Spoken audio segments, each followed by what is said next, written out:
आपल्या सर्वांची मुलूक मैदानी तोफ सन्मान्य सदाभाऊ खोत यांना मी आमंत्रित करते. त्यांनी या महाविजय संकल्प सभेला संबोधित करावा अशी विनंती आहे. माढा लोकसभा मतदारसंघाची निवडणुकीची जाहीर सभा होत आहे आणि या सभेसाठी थोड्याच वेळामध्ये या देशाचे पंतप्रधान आदरणीय नरेंद्र मोदीजी या ठिकाणी उपस्थित होत आहेत. व्यासपीठावरती उपस्थित असलेले या राज्याचे माजी व या राज्याचे उपमुख्यमंत्री आदरणीय देवेंद्रजी फडणवीस, उमेदवार आदरणीय रणजितदादा नाईक निंबाळकर आणि आदरणीय व्यासपीठ सर्व आमदार महोदय आणि जमलेल्या शेतकरी भावांनो, माता भगिनी, तरुण मित्रांनो आणि पत्रकार भावांनो, ही निवडणूक खऱ्या अर्थानं देशाचं भवितव्य ठरवणारी निवडणूक आहे आणि या निवडणुकीच्या माध्यमातून देशाला एक खणखर नेतृत्व आदरणीय नरेंद्र मोदींच्या रूपानं आपल्याला द्यायचं आहे आणि खऱ्या अर्थानं माढा मतदारसंघ हा मतदारसंघातली जनता ही लढाऊ जनता आहे. कारण 2014ला याच मतदारसंघामध्ये मी ज्यावेळी निवडणुकीला उभा राहिलो त्यावेळी गावगाड्यातला शेतकरी, शेतमजूर, 12 बुलुतेदार, आलुतेदार सगळा बहुजन समाज एक झाला आणि प्रस्थापिताच्या विरोधामध्ये लढायला उभा राहिला आणि माझ्यासारख्या फटक्या माणसाला समोर बसलेल्या जनतेनं 5 लाख मतं दिली आणि प्रस्थापितांना हादरा देण्याचं काम 2014 मध्ये केलेलं होतं. आता सुद्धा तीच परिस्थिती आहे. हा लढा प्रस्थापितांच्या विरोधातला आहे, घराणेशाहीच्या विरोधातला आहे. जे आज आपल्या समोर उमेदवार बनवून आलेले आहेत यांना फक्त एक विचारा की तुम्हाने आम्ही सत्तेवरती बसवलं 50-60 वर्ष, तुम्ही या मतदारसंघाला काय दिलं? तुम्ही इथल्या जनतेला काय दिलं? इथल्या तरुणाच्या हाताला कोणतं काम दिलं? इथल्या तरुणाला उद्योजक म्हणून तुम्ही उभा केलं का? एवढाच प्रश्न या प्रस्थापितांना विचारा. अरे बाबा, गेली 60 वर्ष सत्ता यांच्या घरामध्ये पाणी भरती, साखर कारखाने यांचे, दूध संघ यांचे, कारखान्यावर चेअरमन यांचा, दूध संघाला चेअरमन यांचा, नगराध्यक्ष यांचा, झेडपीला अध्यक्ष यांचा, बँकेला डायरेक्टर यांचा, आमदार यांचा, मंत्री यांचा, म्हणजे ब्रह्मदेवाकडून हिने लायसनच आणलंय की या परिसरामध्ये आमच्याशिवाय दुसरं पोरग राजकारणामध्ये जन्माला आलेलं नाही असं लायसनच काढलेलं आहे आणि हे लायसन या निवडणुकीमध्ये आपल्याला रद्द करायचं आहे आणि दाखवून द्यायचं आहे आम्ही तुमचा वाडा उद्ध्वस्त करणार आहे. एका बाजूला भारतीय जनता पक्षाच्या माध्यमातून सुद्धा त्यांना न्याय मिळाला, परंतु तेवढ्यावर त्यांचं खऱ्या अर्थानं समाधान झालं नाही. मी या ठिकाणी राज्याचे उपमुख्यमंत्री देवेंद्र फडणवीस यांना सांगेन की साहेब, आम्ही विस्थापिताच्या विरोधामध्ये लढत आलो, प्रस्थापितांच्या विरोधामध्ये, विस्थापिताच्या बाजूने प्रस्थापिताच्या विरोधामध्ये आम्ही लढत आलो. साहेब, माझी तुम्हाला एक विनंती आहे, यांचं वाडं जर उद्ध्वस्त करायचे असतील तर यांच्या ढुंगणाखाली जो जाळ आहे तो जाळ तेवढा तुम्ही फुंकार मारा, निश्चितपणानं यांचं वाडं उद्ध्वस्त झाल्याशिवाय राहणार नाहीत. अरे, यांनी जनतेला अक्षरशः लुटलेलं आहे, जनतेला फसवलेलं आहे आणि म्हणून या मतदारसंघातल्या जनतेला मी आवाहन करेन, अरे आपण जे मतदान करणार आहे समोरच्या लोकांच्याकडे काय कार्यक्रम आहे? जे समोरचा उमेदवार आहे त्याला विचारा की तुमचा पंतप्रधान कोण? तुम्ही आम्हाला लग्नाला बोलवताय, अक्षदा वाटताय, हे खरं आहे, पण तुमच्या लग्न मंडपामध्ये नवरदेव कोण आहे? अरे, ज्या इंडिया आघाडीकडे नवरदेवच नाही, मग आम्ही अक्षदा टाकायच्या कुणाकडं? आणि एक साधा दुसरा प्रश्न विचारा की तुम्ही 60 वर्षामध्ये काय केलं? 2014 पूर्वीची रस्त्यांची व्यवस्था काय होती? 2014 पूर्वी राज्यात रस्ते कसे होते? एकमेव या ठिकाणी मोदी सत्तेवरती आल्यानंतर रस्त्यांचं जाळं विणलं गेलं, रेल्वेचं जाळं विणलं गेलं, घर तिथं शौचालय दिलं गेलं, घर तिथं पिण्याचं पाणी दिलं गेलं. प्रधानमंत्री आरोग्य योजनेतून 5 लाख रुपयाचं आरोग्याचं कवच दिलं. आणि इथं जमलेल्या मी माझ्या शेतकऱ्यांना सांगेन की पवार साहेबांना मी प्रश्न विचारतो. 2004 साली स्वामीनाथन आयोग आला. त्या आयोगानं सांगितलं तर की शेतकऱ्याला मदत करा, परंतु तुम्ही केली का? नाही केली. नरेंद्र मोदींनी आपल्या कारकिर्दीमध्ये शेतकरी किसान सन्मान योजना आणली आणि 6,000 रुपये शेतकऱ्याच्या खात्यामध्ये टाकलं. राज्य सरकारनं 6,000 टाकलं. अरे वर्षाला 12,000 रुपये शेतकऱ्याच्या खात्यामध्ये केंद्र सरकारनं टाकलं. आपण किती दमडी तरी दिली का? इथं मोठ्या प्रमाणामध्ये ऊस उत्पादक शेतकरी आहे. अरे ऊसाचा FRP या वर्षी न मागता केंद्र सरकारनं प्रति टन 250 रुपये वाढवला. म्हणजे 250 रुपयानं FRP मध्ये वाढ केली. अरे हे सरकार शेतकऱ्याच्या बाजूने. दुष्काळ भागाला पाणी दिलं, अनेक पाण्याच्या योजना सुरू झाल्या. आणि म्हणून निश्चितपणानं समोरच्या उमेदवाराला आपल्याला विचारावं लागेल की बाबा तू पवार साहेबांच्या मागणं उभा नेमका राहिलायस कशाला? अरे पवार साहेबांच्या मागणं त्याच्या घरातलं पण कोण राहिलं नाही. अजितदादा बी गेले, कंटाळून गेले. मी परवाच्या सभेत म्हटलं की हे म्हातारं एवढं कडू आहे. म्हणजे अजितदादाला सुद्धा घरातला कारभार हातात दिला नाही. मी म्हटलं परवा की एक किल्ली कमरेला लावून हिंडतया, पण अजितदादा हुशार निघाला. अजितदादानं किल्लीचा आणि कुलपाचा नाद सोडला आणि अख्खं घरच उचलून अजितदादा बाहेर पडले. कारण अजितदादाला कळलं की हे काय आहे. आणि म्हणून या महाराष्ट्राच्या राजकारणामध्ये जर आपण बघितलं, देवेंद्र फडणवीस नावाचा एकमेव माणूस असा जन्माला आला की या प्रस्थापितांच्या छाताडावर पाय ठेवून उभा राहिला आणि या सगळ्या घड्या उद्ध्वस्त झाल्या.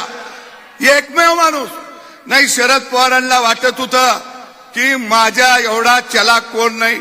कारण या माणसानं जनता दल संपवला, या माणसानं शेका पक्ष संपवला, या माणसानं कम्युनिस्ट पक्ष संपवला, या माणसानं कर्तबगार माणसं राज्यातली संपवण्याचं कटकारस्थान खऱ्या अर्थानं शरद पवार यांनी केलं. आणि म्हणून महाराष्ट्राच्या राजकारणातला शकुनी मामा कोण असेल तर त्याचं नाव शरद पवार आहे. आणि म्हणून निश्चितपणानं या शकुनी मामाचा पराभव या महाराष्ट्राच्या मातीमध्ये ही जनता केल्याशिवाय अजिबात शांत बसणार नाही, थांबणार नाही. आणि म्हणून निश्चित मला खात्री आहे की यावेळी माढा मतदारसंघामध्ये निश्चित क्रांती होणार आहे. कारण एका बाजूला संजय मामा आहेत, बबन दादा आहेत, इकडं सांगोल्यामधून आमचे बापू आहेत. हे सगळी मंडळी एका बाजूला परिचारक मालक आहेत. अहो माझ्या निवडणुकीमध्ये साहेब अदृश्य शक्ती ही संजय मामांची होती. म्हणजे मामा पाठीमागे होते, परंतु सूत्र सगळे मामा हलवत होते. आणि उघड धाण्या वाघ माझ्या खांद्याला खांदा लावून उभा होता. तो रणजित नाईक निंबाळकर हा उघड्या छातीनं माझ्या बरोबर होता. कारण रणजित नाईक निंबाळकर हा रात्रंदिवस काम करणारा व्यक्तिमत्व आहे. पायाला फिंगरी बांधून काम करणारं व्यक्तिमत्व आहे. त्यांच्याबरोबर जयकुमार गोरेजी माणमध्ये आहेत. आणि म्हणून मी तुम्हाला सांगतो हिंची कुठेही हवा नाही. हे उगाच उठवत असतात, इकडं रान पेटलंय, तिकडं पेटलंय. अहो काय पेटलंय? जिनी कारखाने खाल्लं, पतसंस्था खाल्ल्या, त्याच्यासाठी लोकांनी आत्महत्या केल्या. अरे तुम्ही अनेकांची घरं उद्ध्वस्त केलेली आहेत.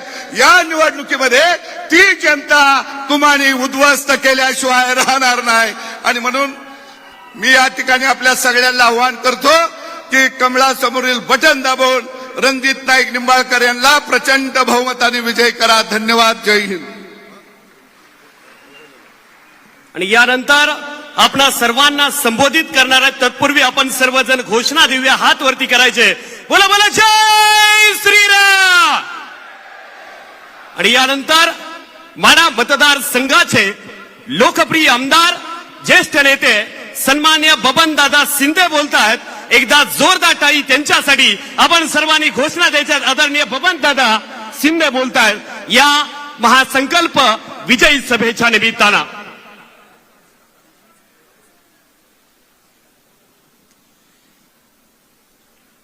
लोकसभेच्या निवडणुकीच्या महामेळाव्यासाठी उपस्थित असणारे राज्याचे उपमुख्यमंत्री आदरणीय देवेंद्रजी फडणवीस साहेब, आपल्या लोकसभेचे उमेदवार खासदार रणजितसिंह नाईक निंबाळकर साहेब, व्यासपीठावरील सर्व आमदार खासदार, उपस्थित सर्व, आणि यानंतर आपणा सर्वांना संबोधित करणार आहेत। तत्पूर्वी आपण सर्वजण घोषणा देऊया, हात वरती करायचे, बोला बोला जय श्रीराम। आणि यानंतर माढा मतदारसंघाचे लोकप्रिय आमदार ज्येष्ठ नेते सन्मान्य बबनदादा शिंदे बोलतायत। एकदा जोरदार टाळी त्यांच्यासाठी आपण सर्वांनी घोषणा द्यायच्या। आदरणीय बबनदादा शिंदे बोलतायत या महासंकल्प विजयी सभेच्या निमित्तानं।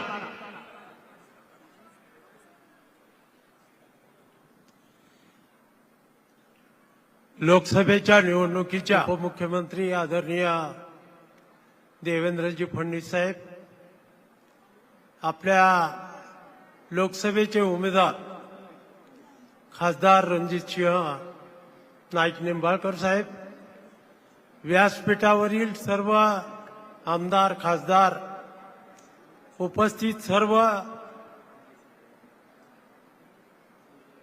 भाजप शिवसेना राष्ट्रवादीचे पदाधिकारी, आज खरं म्हणजे आदरणीय देशाचे पंतप्रधान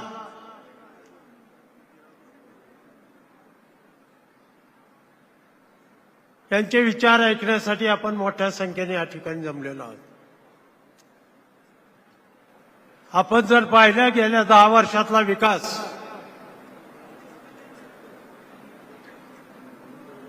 ज्या गतिमान पद्धतीनं झालेला आहे,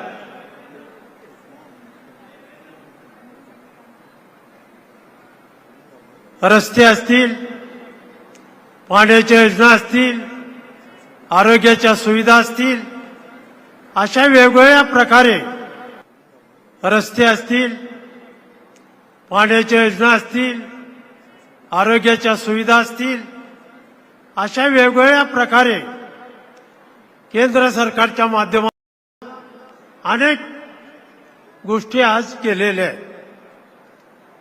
विशेषतः आमच्या उजनीची परिस्थिती सध्या नाजूक झालेली आहे।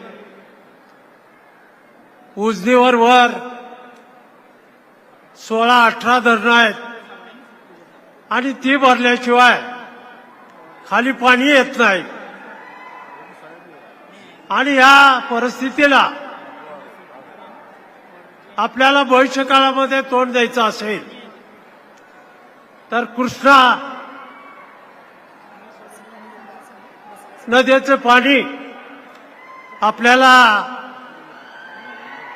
फ्लड डायव्हर्शन योजनेमार्फत या ठिकाणी आणावं लागणार आहे। आणि त्यासाठी आपले उपमुख्यमंत्री आणि खासदार प्रयत्नाची पराकाष्ठा करतायत। आपल्या भविष्यात पुढच्या पिढ्या जर सुखी व्हायच्या असतील तर आपण भाजपला मतदान केलं पाहिजे। खरं म्हणजे विरोधी पक्षाचे उमेदवार 10 उभे आहेत, 10तले एखादा दुसरा येणार आहे आणि तो काय केंद्रात जाऊन करणार आहे। आणि त्या दृष्टीनं पंतप्रधान पदाला 400 पार करण्यासाठी म्हणून आपल्या खासदाराचा त्या ठिकाणी जाणं अत्यावश्यक आहे। सोलापूर जिल्ह्यामध्ये मी एवढंच सांगेन की भविष्य काळामध्ये जे जे प्रश्न आहेत ते सोडवण्यासाठी म्हणून खासदार प्रयत्नाची पराकाष्ठा करतील. आज रस्त्याचं जाळं सोलापूर जिल्ह्यामध्ये प्रचंड विझलेलं आहे. कुठला गाव राहिलं नाही, मोठं शहर राहिलं नाही, पालखी मार्ग असेल, अशा अनेक गोष्टी या ठिकाणी केलेल्या आहेत. आणि या सगळ्या गोष्टीचा विचार करून आपण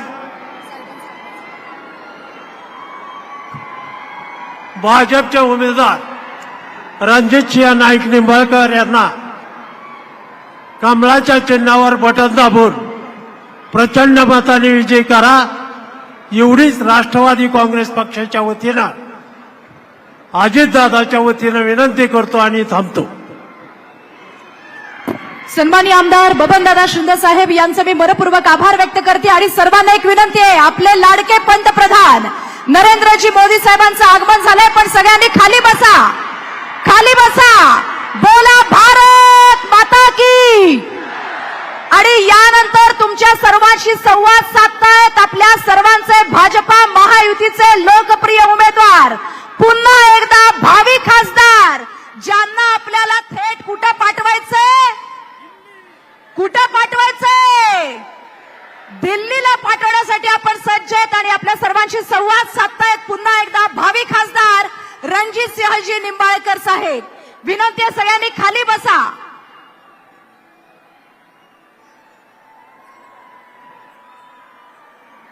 उपस्थित विशाल असा जनसागर महिला बंधू भगिनींनो, आपल्याला या ठिकाणी संबोधित करणारे देशाचे नेते आदरणीय पंतप्रधान नरेंद्र मोदी साहेबांचं या ठिकाणी आपल्या सर्वांच्या तर्फे मी स्वागत करतोय.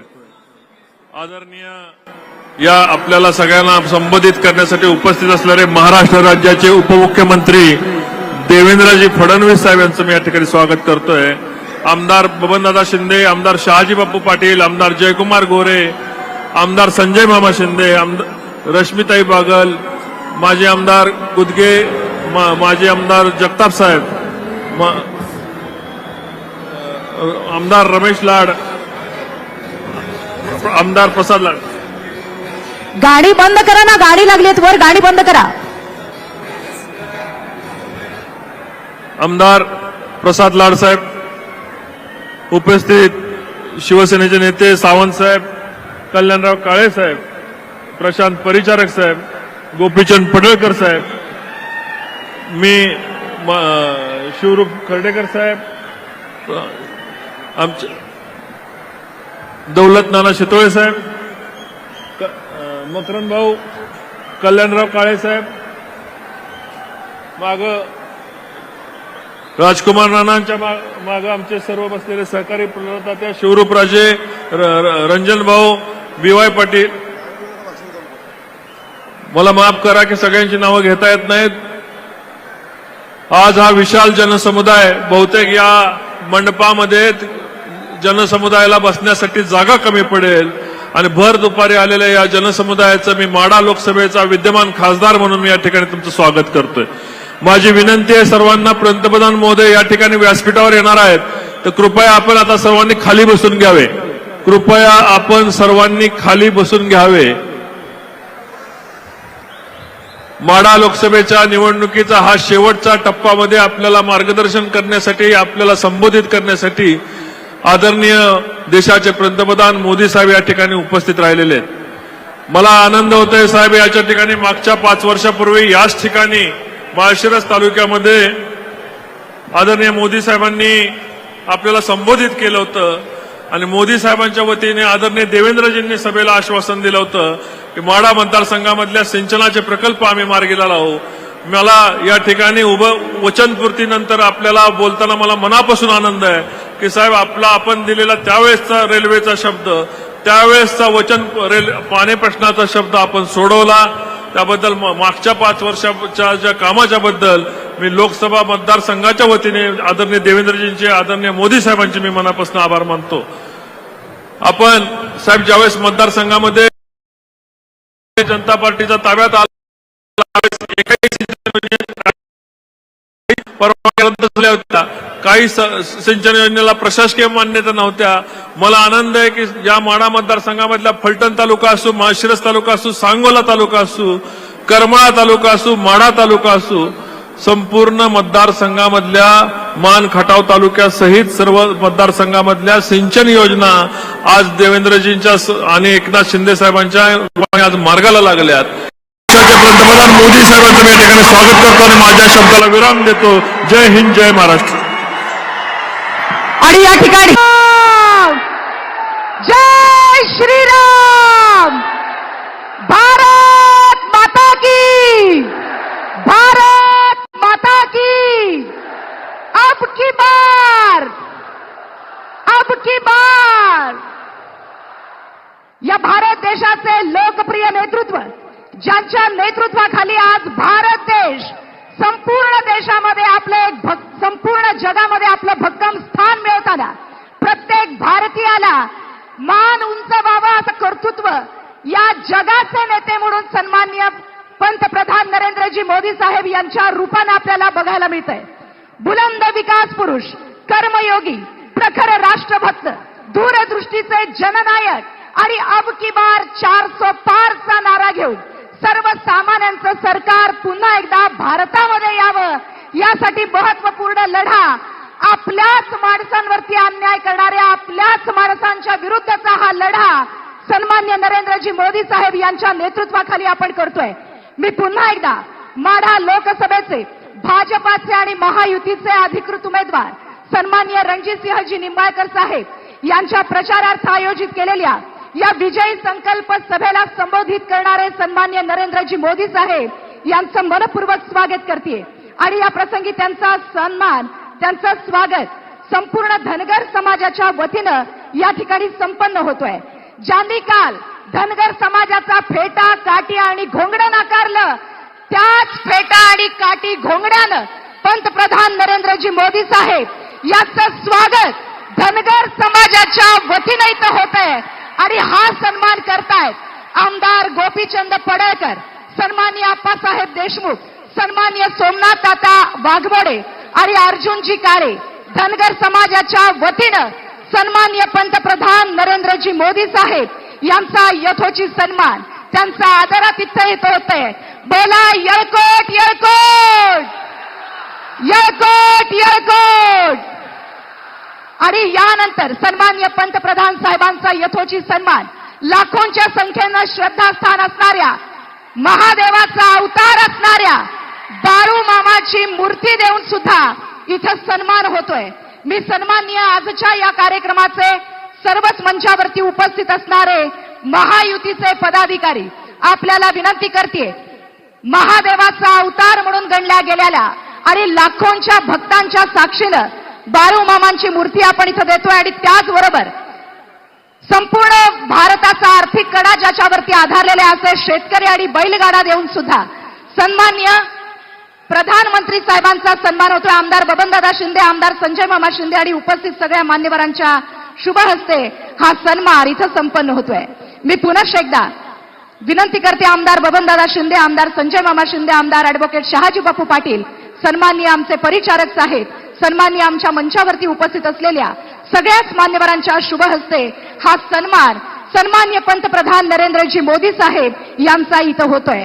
आमदार गोपीचंद पडळकर, आमदार जयकुमार गोरे, आमदार परिचारक साहेब आणि मंचावरती उपस्थित असलेल्या सगळ्याच मान्यवरांच्या शुभ हस्ते इथं होत आहे.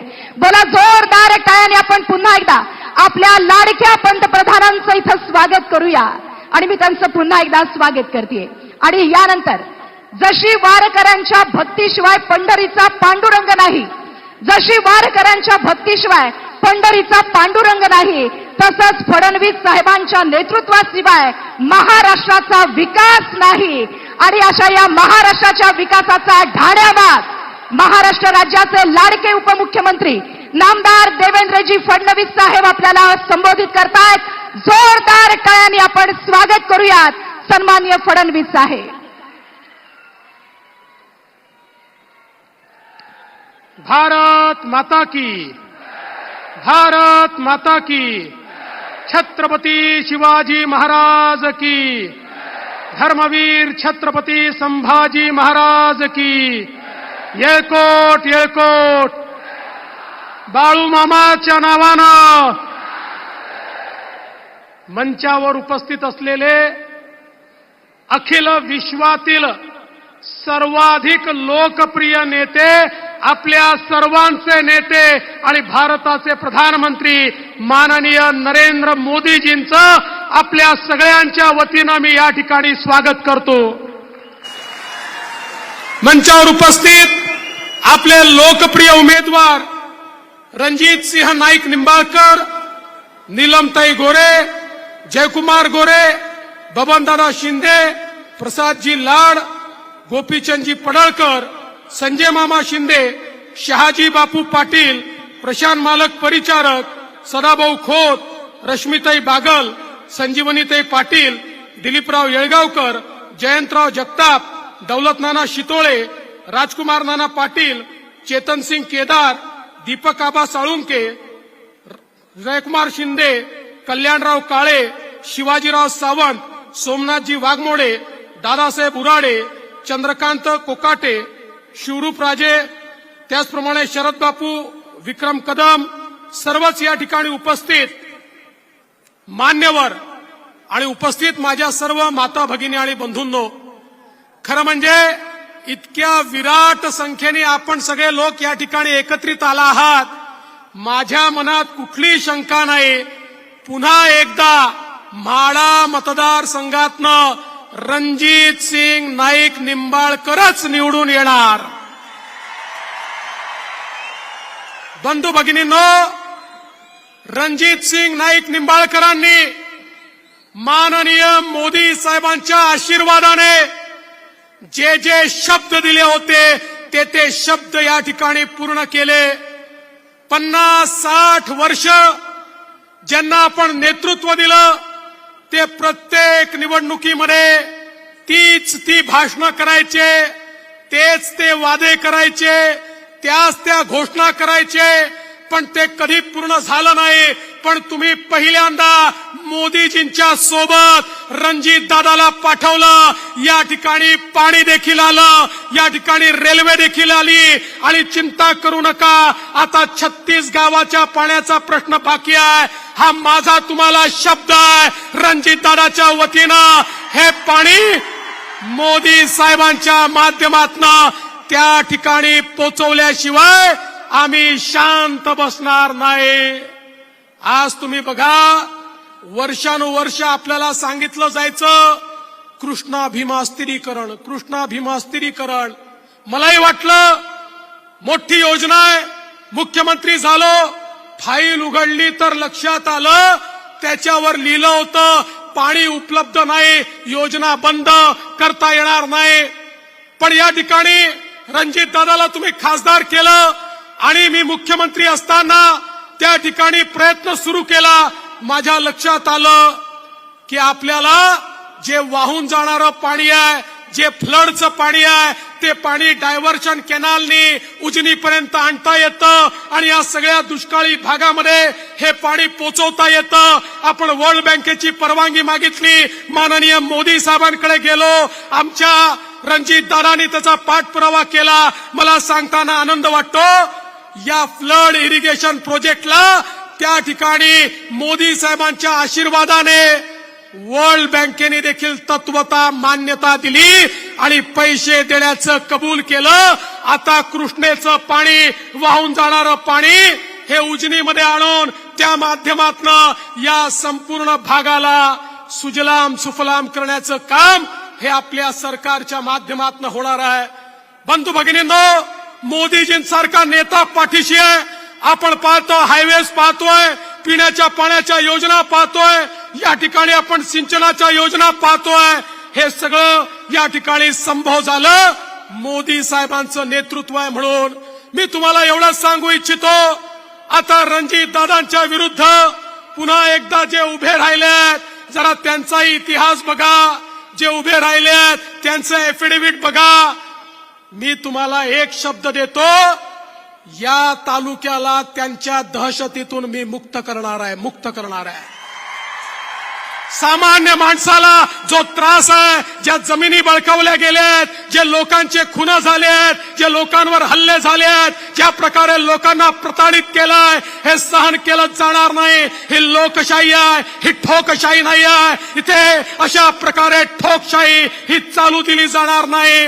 बंधू भगिनींनो, मध्यंतरीच्या काळामध्ये सोलापूरला शरद पवार साहेब, सुशील कुमार शिंदे साहेब आणि विजयदादा एकत्रित आले आणि एकत्रित येऊन सांगितलं, आम्ही 30 वर्षांनी एकत्रित आलो आहे, पुढच्या पिढीच्या भविष्याकरता एकत्रित आलो आहे. तुम्हाला वाटलं पुढची पिढी म्हणजे तुम्ही, पुढची पिढी म्हणजे तुम्ही नाही, तुमच्या भविष्याकरता नाही. पवार साहेब सुप्रियाताईच्या भविष्याकरता, सुशील कुमार शिंदे त्यांच्या मुलीच्या भविष्याकरता आणि विजयदादा हे धैर्यशील आणि रणजितदादाच्या भविष्याकरता त्या ठिकाणी एकत्रित आले, तुमच्या भविष्याकरता एकत्रित आले नाही. आज आमचा रामोशी समाज या ठिकाणी आहे, एक प्रामाणिक समाज आहे. या समाजाला ज्या प्रकारे वापर करून या समाजाचं या ठिकाणी अधपतन करण्याचा जो प्रयत्न झाला, आता त्याचाही मुकाबला केला जाईल आणि रामोशी समाजाच्या पाठीशी, धनगर समाजाच्या पाठीशी आणि सर्व समाजाच्या पाठीशी पूर्ण आमची महायुती उभी राहील. एवढंच सांगतो. पुन्हा एकदा आपल्या सगळ्यांच्या वतीनं माननीय मोदी साहेबांचं या ठिकाणी स्वागत करतो आणि रणजित दादांना पुन्हा दिल्लीला पाठवा. कमळाचं बटन दाबलं, वोट केवळ रणजित दादांना मिळत नाही, तुमचं वोट थेट मोदी साहेबांना मिळतं. त्यांना मतदान करण्याकरता रणजित दादांना निवडून द्या, एवढीच विनंती करतो आणि माझं बोलणं संपवतो. जय हिंद, जय महाराष्ट्र. सम्मानीय फडणवीस साहिबान मैं आभार व्यक्त करती हूं और इसी के बाद मैं आमंत्रित करती हूं इस विश्व के सबसे बड़े लोकतंत्र के सबसे लोकप्रिय प्रधानमंत्री, जिनका ध्येय है वैभवशाली भारत, संकल्प है विकसित भारत और सोच है निर्भर भारत, आदरणीय इस देश के प्रधानमंत्री नरेंद्र मोदी जी. बोलो जय श्री राम, जय श्री राम, भारत माता की. सम्मानीय मैं मोदी साहब को निवेदन करती हूँ इस सभा को संबोधित करें. छत्रपति शिवाजी महाराज की, छत्रपति शिवाजी महाराज की, छत्रपति शिवाजी महाराज की.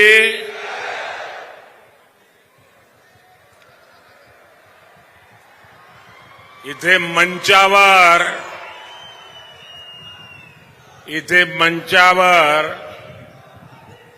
खासदार आहे,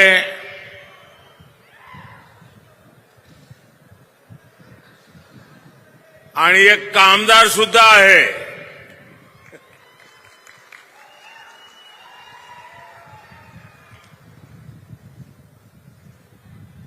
यहां बोलते ना येलकोट येलकोट येलकोट येलकोट येलकोट येलकोट येलकोट येलकोट. बालू मामाच्या नावाने, बालू मामाच्या नावाने. हर हर महादेव. मी महाराष्ट्राचे कुलदैवत विठोबा रखुमाई आणि माढेश्वरी देवी यांच्या चरणी नतमस्तक होतो. तुम्हा सर्वांनाही माझा प्रेमपूर्वक नमस्कार.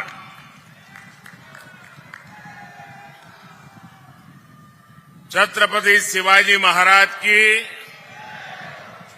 इस पवित्र भूमि को मैं श्रद्धापूर्वक नमन करता हूं. ये धरती संतों की है.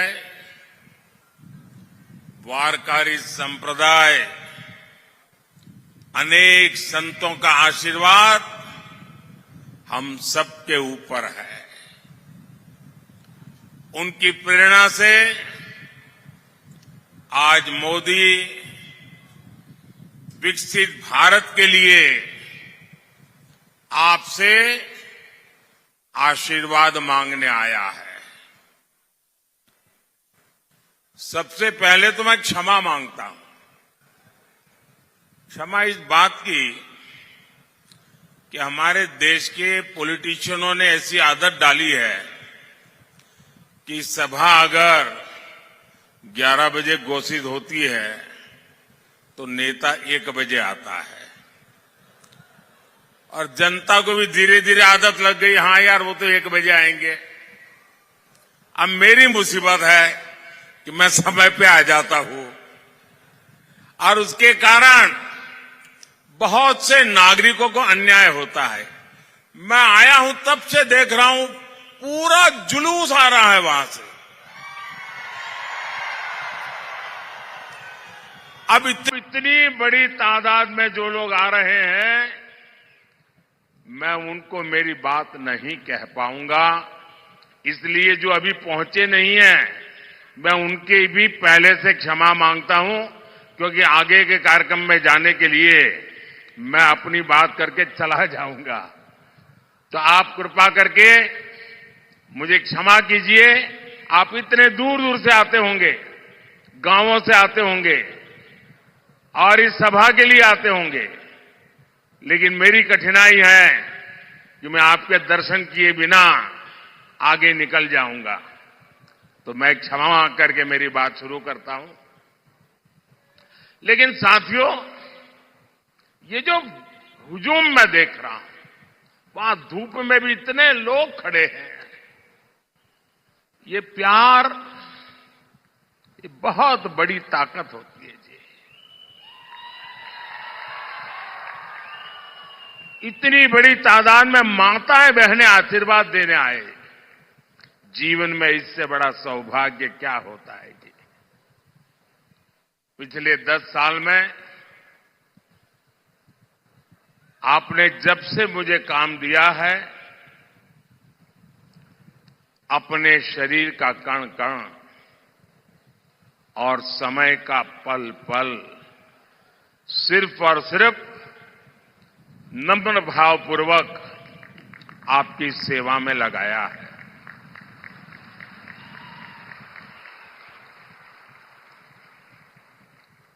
आज देश के लोग, महाराष्ट्र के लोग मोदी सरकार के 10 साल और कांग्रेस सरकार के 60 साल में अंतर देख रहे हैं। जो कांग्रेस 60 साल पंचायत से लेकर के पार्लियामेंट तक उन्हीं का राज था और किसी की आवाज ही नहीं थी, विपक्ष तो था ही नहीं और मीडिया भी बहुत छोटा था उस समय। लेकिन 60 साल में जो नहीं कर पाए, ये आपके सेवक ने 10 साल में करके दिखाया है।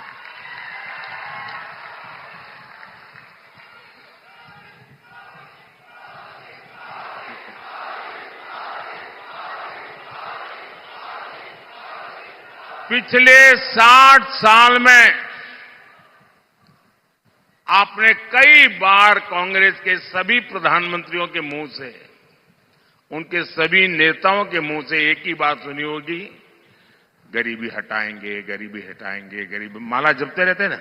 और हर चुनाव में गरीब गरीब गरीब गरीब गरीब गरीब गरीब गरीब गरीब गरीब गरीब गरीब गरीब, यही माला जपते रहते थे। उससे आगे कुछ नहीं करते थे। आपके आशीर्वाद से, आपके सहयोग से और आपने मुझे जो कुछ भी शिक्षा दीक्षा दी है, उसके कारण 10 साल में इस देश के 25 करोड़ लोगों को गरीबी से बाहर निकालने में हमें सफलता मिली है। भाइयों बहनों, आप मुझे बताइए, कोई अगर गरीबी से मुक्त होता है तो आपको अच्छा लगता है कि नहीं लगता है? कोई गरीब का भला हो तो आपको अच्छा लगता है कि नहीं लगता है?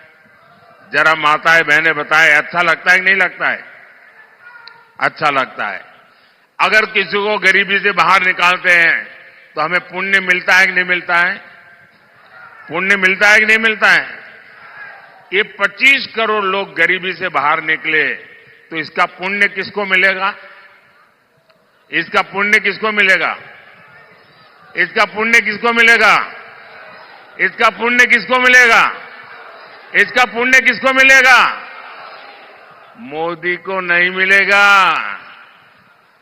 ये जो 25 करोड़ गरीबी से बाहर आए हैं ना, वो जो आशीर्वाद दे रहे हैं, उस पुण्य के हकदार सिर्फ और सिर्फ आप लोग हैं, क्योंकि आपने वोट देकर मोदी को ये काम करने के लिए कहा था। और इसलिए इस पुण्य के सच्चे अधिकारी आप हैं। आज 80 करोड़ देशवासियों को उनकी थाली भरी हुई रहती है, उनका चूल्हा जलता रहता है, उनका बच्चा भूखा नहीं सोता है, 80 करोड़ लोगों को मुफ्त खाना मिलता है।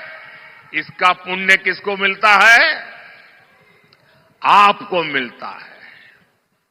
आपने मोदी को वोट देकर के ये पुण्य कार्य करने के लिए भेजा है। साथियों, जब देश में मजबूत सरकार होती है तो उसका ध्यान वर्तमान के साथ ही भविष्य की योजनाओं पर भी होता है। यही सोचकर आज भाजपा सरकार रेल, रोड, एयरपोर्ट पर अभूतपूर्व खर्च कर रही है। जितना कांग्रेस सरकार ने अपने 10 साल में खर्च किया, उतना आज हम 1 साल में खर्च कर रहे हैं।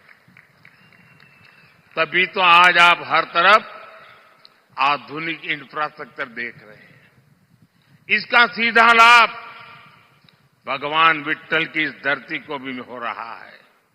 यहां पालकी मार्ग हो, रेलवे का काम हो, एयरपोर्ट का काम हो, ऐसे हर काम पर महायुति की हमारी सरकार तेजी से काम कर रही है।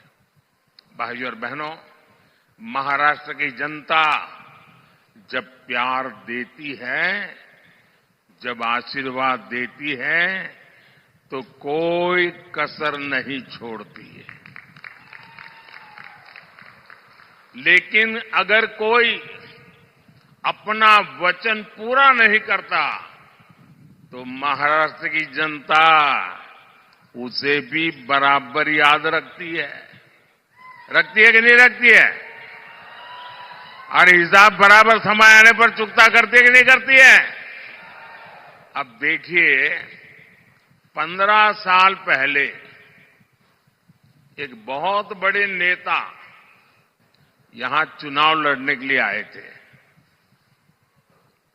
कहते हैं कि तब उन्होंने डूबते सूरज की शपथ लेकर कहा था कि यहां सूखे से प्रभावित क्षेत्रों तक पानी पहुंचाएंगे। उन्होंने पानी पहुंचाया क्या? पानी पहुंचाया क्या? पानी पहुंचाया क्या? याद है ना? याद है ना? अब उनको सजा देने का समय आ गया है। एक वो दिन था और एक आज का दिन है। वो यहां से चुनाव लड़ने की हिम्मत नहीं जुटा पाए। साथियों, विदर्भ हो, मराठवाड़ा हो, बूंद बूंद पानी के लिए तरसाने का ये पाप सालों साल से होता रहा है। कांग्रेस को 60 साल तक देश ने राज करने का हक दिया, काम करने का मौका दिया। 60 साल में दुनिया के अनेक देश पूरी तरह से बदल गए, लेकिन कांग्रेस किसानों के खेत तक पानी भी नहीं पहुंचा पाई। 2014 में देश में 99 सिंचाई योजना ऐसी थी, करीब 100 सिंचाई ऐसी योजनाएं थी जो कई कई दशकों से लटकी पड़ी थी।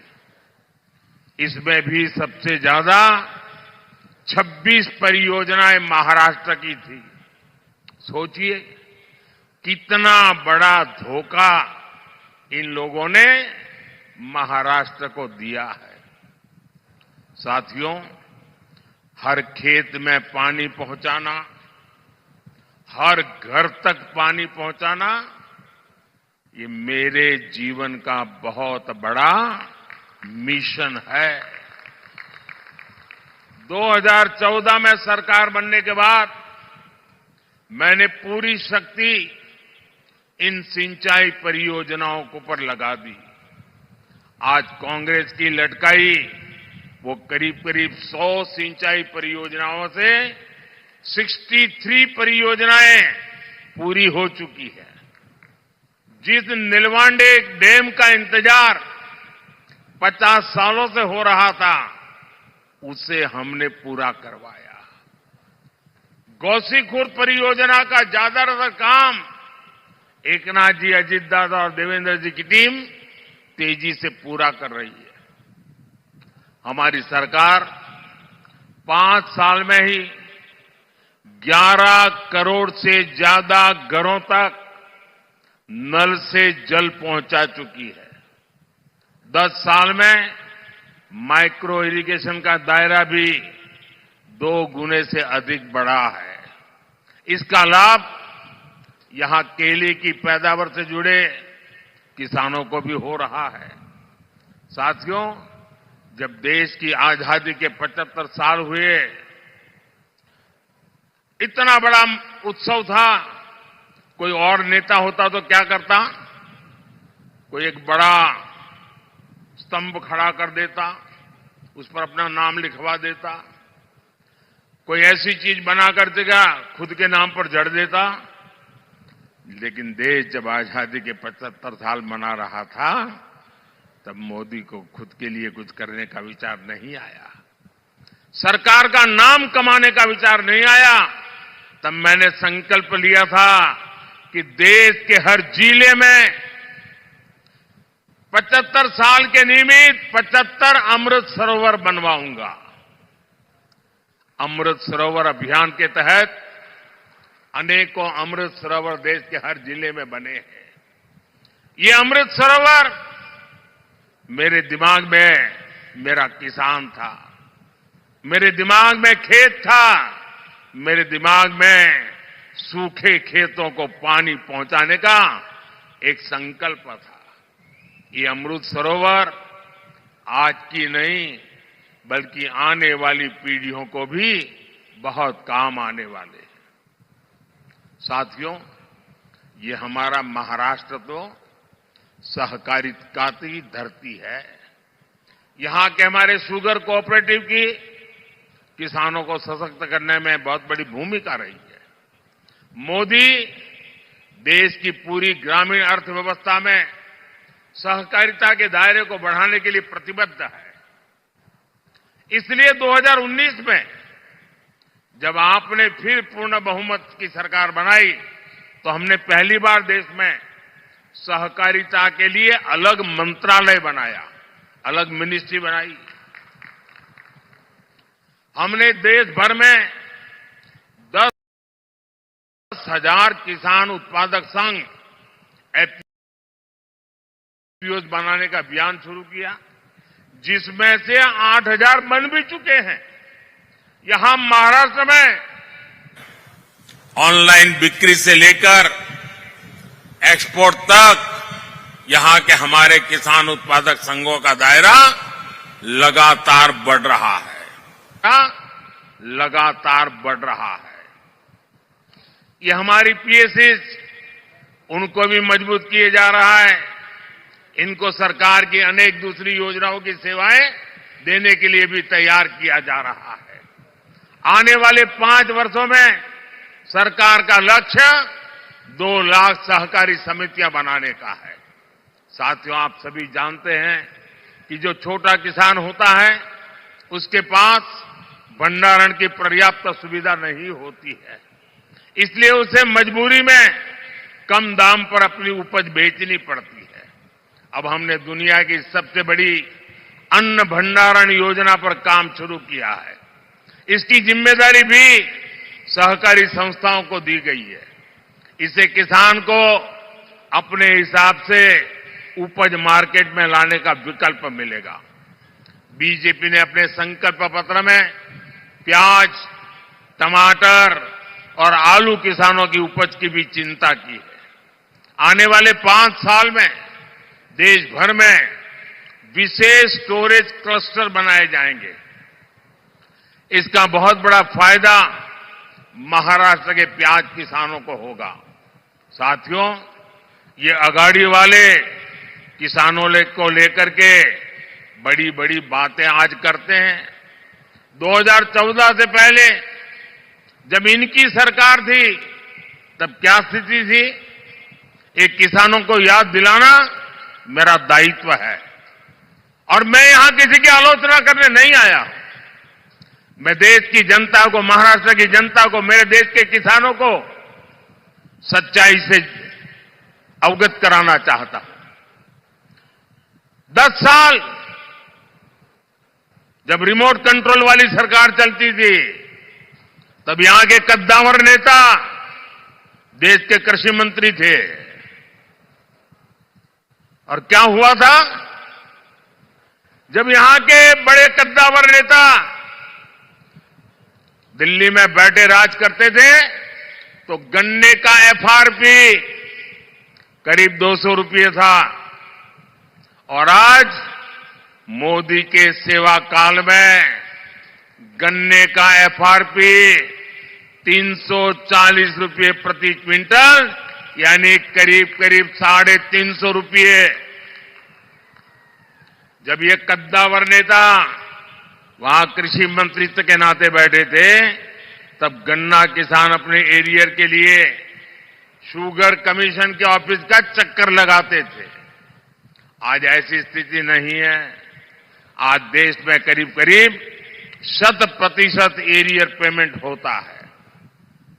2014 में गन्ने का एरियर पेमेंट 57,000 करोड़ रुपए का था और इस साल 1,14,000 करोड़ रुपए की पेमेंट हुई है। इसमें 32,000 करोड़ रुपए महाराष्ट्र के किसानों को मिले हैं। साथियों, इनकम टैक्स को लेकर हमारी शुगर मिल्स 90 के दशक से परेशान थी और ये कद्दावर नेता दिल्ली में बैठे थे। मैं उनको बार बार समझाता था कि भाई, आपके महाराष्ट्र में भी ये कोऑपरेटिव मिलें हैं शुगर की, गुजरात में भी है, परेशानी हो रही है। मैं गुजरात का मुख्यमंत्री था, चिट्ठियां लिख रखता था, मिलकर के बताता था। लेकिन 2014 से पहले ये कद्दावर नेता का डिपार्टमेंट होने के बावजूद भी शुगर मिल्स की इनकम टैक्स की समस्या का समाधान नहीं किया। जब मोदी को सेवा करने का मौका मिला, एनडीए की सरकार बनी, तो हमने उसका समाधान कर दिया।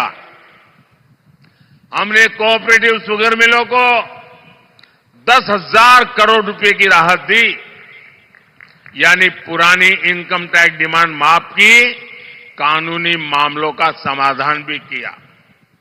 इसका फायदा हमारे गन्ना किसानों को हुआ। मार्च 2023 से शुगर मिलों को हमने 10,000 करोड़ रुपए का विशेष लोन का प्रावधान भी किया है, ताकि शुगर मिल हर प्रकार का काम तेजी से कर सके, किसानों की पेमेंट न रुके। जब यहां के कद्दावर नेता दिल्ली की सरकार में थे, तब सरकार ने देश के किसानों से सिर्फ 7.5 लाख रुपए की खरीद की थी, 7.5 लाख करोड़ की। आज 10 साल में 20 लाख करोड़ रुपए की खरीदी हमने करके दिखाई है। कहां 7.5 लाख करोड़ और कहां 20 लाख करोड़। महाराष्ट्र के दलहन तिलहन किसानों से 16,000 करोड़ रुपए की खरीद हमारी सरकार ने की है। साथियों, पहले दिल्ली से किसान के नाम पर थोड़ा भी पैसा निकलता था तो यहां कांग्रेस का पंजा उसे लूट लेता था। लेकिन अब दिल्ली में आपका ये बेटा बैठा है। अब दिल्ली से आपके हक की निकली पाई पाई आपके खाते में पहुंचती है। पीएम किसान सम्मान निधि के तहत 3 लाख करोड़ रुपए किसानों के खाते में जमा हुए हैं। इसमें से महाराष्ट्र के किसानों को भी हजारों करोड़ रुपए मिले हैं। साथियों, बीते दशकों में किसानों ने अन्न की पैदावार में भारत को आत्मनिर्भर बनाया है। अब हमारा संकल्प है विकसित भारत में अन्नदाता विकसित भारत की ऊर्जा बने, अन्नदाता ऊर्जा दाता बने। 10 साल पहले देश में सिर्फ 40 करोड़ लीटर इथेनॉल उत्पादन होता था। अब देश में 500 करोड़ लीटर उससे भी ज्यादा इथेनॉल का उत्पादन होता है। इससे पिछले 10 सालों में किसानों के पास 70,000 करोड़ रुपए अतिरिक्त गए हैं और ये पैसा गन्ना किसानों को मिला है। साथियों, हमने गोवर्धन योजना भी शुरू की है। एनडीए सरकार देश भर में गोवर्धन प्लांट लगा रही है ताकि पशुओं के गोबर से गैस से बिजली और किसानों की कमाई भी बढ़े। इसमें से जैविक खाद पैदा हो ताकि हमारी जमीन के लिए काम आ जाए और कम कीमत में उपलब्ध हो। साथियों, किसानों को सौर ऊर्जा दाता बनाने पर भी हम काम कर रहे हैं। पीएम कुसुम योजना से सोलर पंप के लिए खाली पड़ी जमीन में छोटा सा सोलर प्लांट लगाने के लिए सरकार मदद दे रही है। इससे किसान मुफ्त बिजली भी उपयोग कर पाएगा और बाकी बिजली सरकार खरीदेगी। अब तो मोदी ने हर परिवार के बिजली बिल को 0 करने का बीड़ा उठाया है। पीएम सूर्य घर मुफ्त बिजली योजना बनाने के पीछे यही उद्देश्य है। इसके तहत घर की छत पर सोलर पैनल लगाने के लिए सरकार मदद करेगी, बैंक खाते में पैसा डालेगी। जितनी जरूरत हो उतनी मुफ्त बिजली का उपयोग करो और बाकी बिजली सरकार को बेच दो, कमाई करो। यानी बिल भी 0 और बिजली से कमाई भी। ये होता है मोदी की गारंटी का मतलब।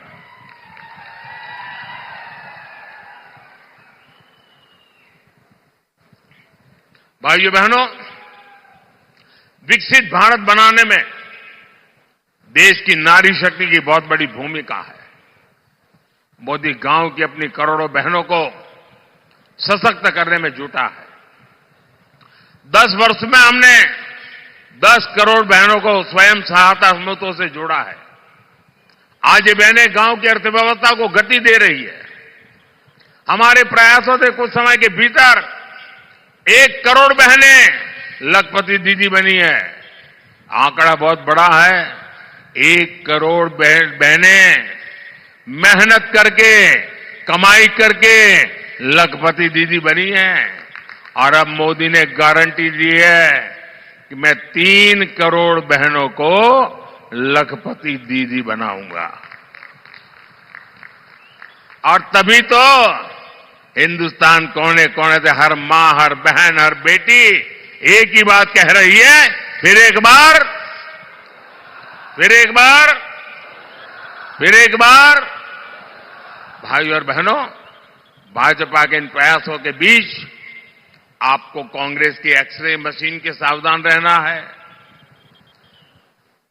कांग्रेस के नेता, कांग्रेस के साहजादे गली गली में घूम करके कह रहे हैं कि उनको मौका मिलेगा तो वो आपका एक्सरे निकालेंगे।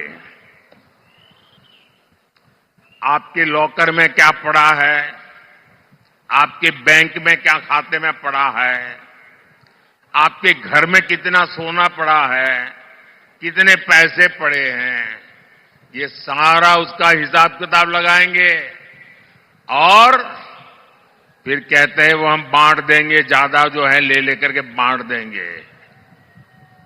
इतना ही नहीं, वो एक ऐसे टैक्स की बात कर रहे हैं, आज आप हर मां बाप मेहनत करके कुछ न कुछ बचत करता है, अपनी जरूरत को कम करके बचत करता है, क्योंकि उसके मन में रहता है कि मरने के बाद बच्चों को कुछ दे करके जाऊं, अपने संतानों को कुछ दे करके जाऊं, और इसलिए वो कुछ न कुछ बचत करता है। अब ये कहते हैं जो बचत करते हैं आप, उस पर सिर्फ आपके संतानों का हक नहीं होगा, उस पर सरकार का भी हक होगा, और जो भी आपने बचाया है बच्चों के लिए, वो बच्चों को जाने से पहले आधा से ज्यादा सरकार ले लेगी। अगर आपके पास 10 एकड़ की जमीन है, अब आपको 10 एकड़ की जमीन बच्चे को नहीं दे पाएंगे, 5 एकड़ सरकार ले लेगी। आपने गांव में एक घर है, शहर में एक घर बनाया है, तो घर गया समझ लीजिए। अब मुझे बताइए, आपको ऐसी सरकार चाहिए क्या जो आपकी मेहनत का पैसा लूट ले? ऐसी सरकार चाहिए क्या? आपकी संपत्ति छीनने का उनका इरादा, ये खतरनाक इरादा है, ये मार्क्सवादियों का विचार है, इन नक्सलवादियों का विचार है, और इसलिए ऐसे लोगों से एक भी आदमी जीत करके दिल्ली नहीं जाना चाहिए। इन सब से आपको कांग्रेस से सतर्क रहने की जरूरत है, और उनके सारे साथी भी ऐसे ही है। साथियों, आज अयोध्या में 500 साल के बाद भव्य राम मंदिर बना। राम मंदिर बनने से हर कोई खुश है। आप खुश है कि नहीं है? अब मुझे बताइए भाई, ये अंग्रेजों के जाने के बाद, देश आजाद होने के बाद पहले ही दिन राम मंदिर का काम शुरू होना चाहिए था कि नहीं होना चाहिए था? इतने साल क्यों लटका रहा? क्योंकि उनकी वोट बैंक की राजनीति थी, उनके वोट बैंक की चिंता थी, आपकी आस्था की चिंता नहीं थी, आपकी भावना की चिंता नहीं थी, आपकी श्रद्धा की चिंता नहीं थी। कांग्रेस के पास मौका था, लेकिन कांग्रेस ने इस पवित्र काम में सिर्फ रुकावटें पैदा की। जिसकी राम में आस्था होगी वो ऐसे काम कभी नहीं कर सकता। कांग्रेस की राम में ना आस्था है और ही उसके पास ऐसा एहसास है, और उनके सारे चेले चपाटे भी यही है। ऐसा काम कोई डरी हुई पार्टी नहीं कर सकती, तुष्टीकरण के दबाव से गिरी हुई पार्टी नहीं कर सकती। ऐसा करने के लिए जो साहस चाहिए होता है, वो साहस मोदी ने दिखाया है, और डंका की चोट पर 500 साल का इंतजार खत्म हो गया, राम मंदिर बन गया। और ये कहते थे राम मंदिर बनेगा तो आग लग जाएगी। कोई आग लगी क्या? मंदिर बना कि नहीं बना? और भाइयों बहनों, 500 साल के बाद जो सपना पूरा हुआ है ना, उसका कारण आपका एक वोट है। आपके वोट की ताकत है जिसने 500 साल के इंतजार को खत्म किया है। इस पुण्य के हकदार आप हैं जिनके वोट की वजह से पवित्र काम पूरा हुआ। भाइयों और बहनों, आपका वोट मजबूत भारत के लिए, एक मजबूत सरकार बनाने के लिए पड़ना चाहिए। अब मुझे बताइए, जिनके पास कभी 400 एमपी हुआ करते थे, वो पार्टी आज 250 पौने 300 लोगों को चुनाव नहीं लड़ा पा रही है। अगर सरकार बनानी हो तो 272 तो सीट चाहिए भाई। वो इतनी लड़ा नहीं रहे, तो सरकार बनेगी कैसे, जीतेगी कैसे? और इसलिए जो सरकार बनाने के लिए लड़ ही नहीं रहे हैं, तो उनके लिए आपका वोट बर्बाद करने की जरूरत क्या है? और इसलिए मैं आपसे आग्रह कर रहा हूं कि आप वोट दे करके सरकार को मजबूत बनाइए। और आप जब वोट देंगे ना, वो वोट सीधा सीधा मोदी के खाते में जाने वाला है।